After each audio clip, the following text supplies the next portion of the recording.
সন্ধ্যাবেলার দিকে আমি চলে এসেছিলাম দাদার বাড়ি। আসলে আজ রয়েছে দাদার মেয়ের জন্মদিন।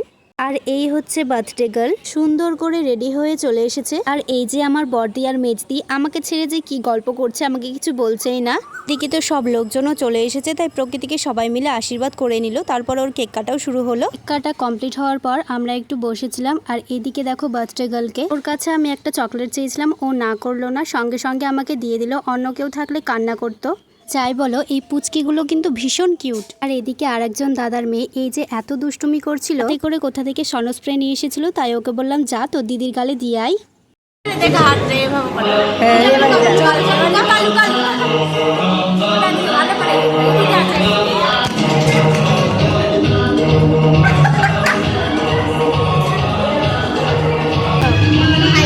ওর দিদির গালে সনস্প্রে লাগিয়েও ওর হয়নি।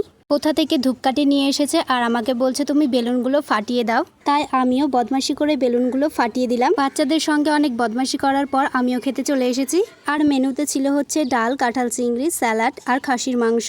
তো আজকের মতো এটুকুই, দেখা হচ্ছে নেক্সট অন্য কোনো ভিডিওতে।